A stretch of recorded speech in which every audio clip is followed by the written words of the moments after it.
Poverty. Poverty. Poverty. Poverty. Poverty.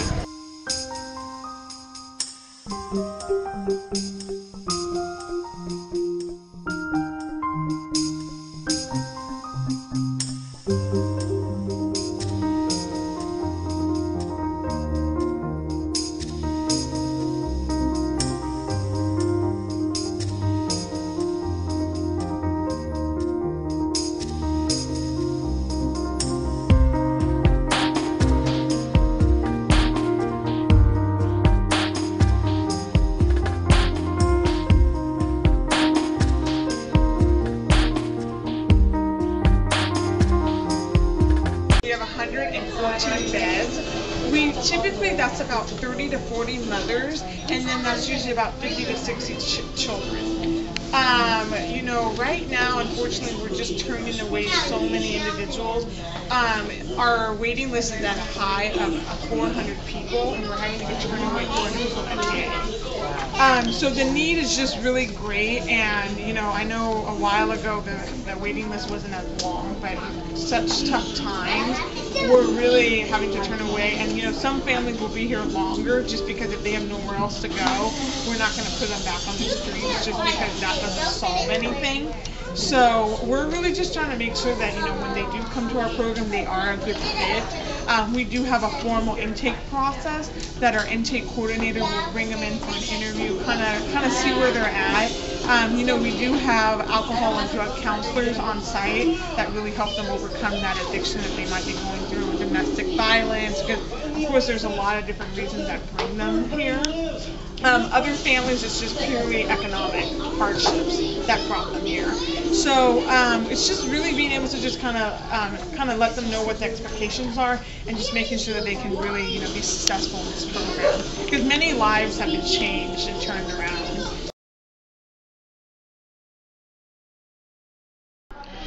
My name is Robin Cardenas, and I came here to St. John's because I became homeless. I was living with my daughter, and I lost my job in 2008, and my daughter's house became too small. She had more children, so we had to find another place to stay, and we didn't have anywhere, so we became homeless and went to the Sac area shelter first, which is only a 30-day shelter, and then they referred us over here. And I got here about a week ago, and I really like it. How it's changed my life is I believe it's going to provide permanent housing for us. And so we'll see at the end, because we're just beginning our journey here, so we'll see what happens in the end. Just the rent, the economy. The rent was really high, and even though my rent was only $5.25, I didn't have a job, so I couldn't pay my rent, so I didn't have anywhere for me and my son, so I had to find somewhere. And my idea of a shelter was just like a bunch of beds in a big old gymnasium, and I was like, oh, I'd never go there, because I mean, I'm not going to do that. But then I found out that it was a little bit different, so I really came here to get shelter for me and my son, but I found so much more. I mean, you know, I work at Plates, so I found you know, a meaning, you know, self-worth. So I'm paying for my stay here by working at Plates. So, you know, so that I'm giving back. I'm not just like sitting doing, because I'm not used to taking anything for nothing. And so I don't mind. They have a program. I don't mind working the program. I love it. In fact, we work at a restaurant, and we put so many hours in, and it helps pay for our rent, or for my rent. That's the way I feel. You know, everyone doesn't feel that way, but I feel like I pay my rent and everything by giving back. So I give back. I work 40 plus, you know, probably about 35 hours, you know, a week. I work at the restaurant that they have, and anytime there's anything that needs to be done, I step up, because it's important that I give back what's given to me, because I understand that nothing's free, because I was living on the economy, and it was not cheap. So my rent was $5.25, and I couldn't afford it. So I just figure here, being the 525, and then so much more. You know what I mean? They help me a lot. I mean, I don't want for anything here. And in the same breath, I'm getting everything I need so that I can be a productive citizen and out on my own, because you know they're helping me do all of that. Actually, I'm doing it myself with their support. You know.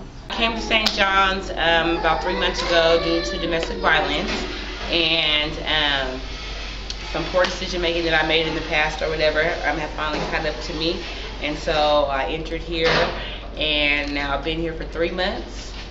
3 months on the 27th of this month. I work at Plates Cafe and do the catering on the weekends. I'm a head server over there at the restaurant. I do expo. I'm learning a lot of different wonderful skills over there. Get to work with a lot of really awesome people every day. It's just a fun experience. St. John's helped me change my life over. My kids are here. I have 4 kids, 3 here with me. My oldest is 12, about to be 13, and I have an 8-year-old and a 10-year-old. And my baby is staying with family, helping me out. It's kind of like a hard transition or whatever here. And so I have a lot of housing going on for me, so hopefully I won't be here too much longer. But I have enjoyed my stay here in St. John's. It's an awesome place. We do receive a lot of food donations from the community that we can utilize in the kitchen that our chef uses.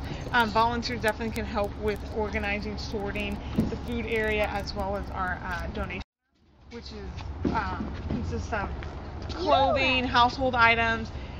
This is really everything that you pretty much see has been donated.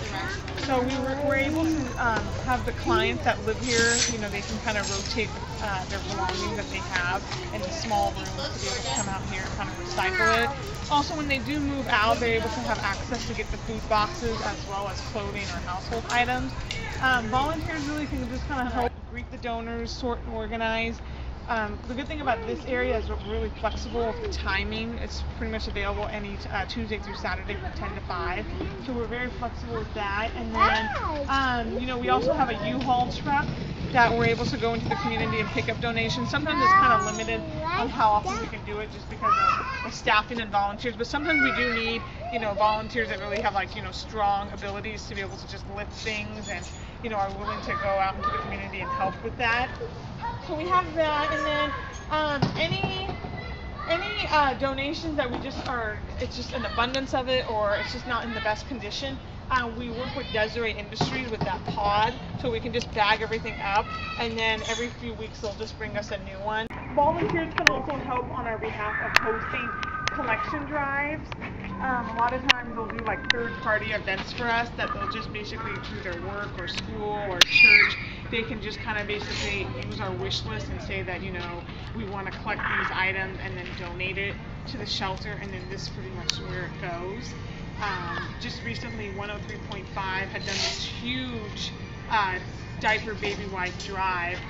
They had one of the teenage singers, Cody Simpson, and in order for the guests to meet him behind the scenes, they had to bring one of these items to be able to meet him. So we got 2 truckloads of diapers and baby wipes, which, you know, really goes a long ways just because we have so many little ones, as well as our alumni. This is our infant toddler room, which is like a smaller room, and that's kind of where our children's program kind of has the different rooms for the different age groups. This area is always being utilized since, you know, when moms are taking classes or they're working at Plates, we certainly, you know, we want to be able to have their child here. So volunteers really are important in this area to be able to help facilitate activities. You know, during the day, pretty much Monday through Thursday in the morning, we do activities with the little ones, and then all the kids are at school. And then, so we'll have girls that will just come and, no worries. We'll come and just do activities. So this is a common area for volunteers to help. And then this is our dining hall. So this is where we're able to just basically our families can eat their meals. The kitchen is also another great area for volunteers to help with helping with preparing and serving the meals. Lunch and dinner tends to be very common for volunteers to help with, whether it's prepping and serving the meal that our chef comes with, or we also have reoccurring volunteer groups that will come and actually provide the whole meal, which includes coming up with the food menu as well as providing the items. Sometimes volunteers might just kind of call ahead of time saying that do we have any openings for volunteering in the donation center. Usually we just like to always make sure we're scheduling you in advance just so that we're not over scheduling too many volunteers. We also have different students from like Sac State that will come and teach like different personality development classes, or just to kind of teach them like the different things that they should really kind of look at when they're wanting to get a job in their career. And then we also have Intel that comes a couple Saturdays a month to be able to do life skill classes.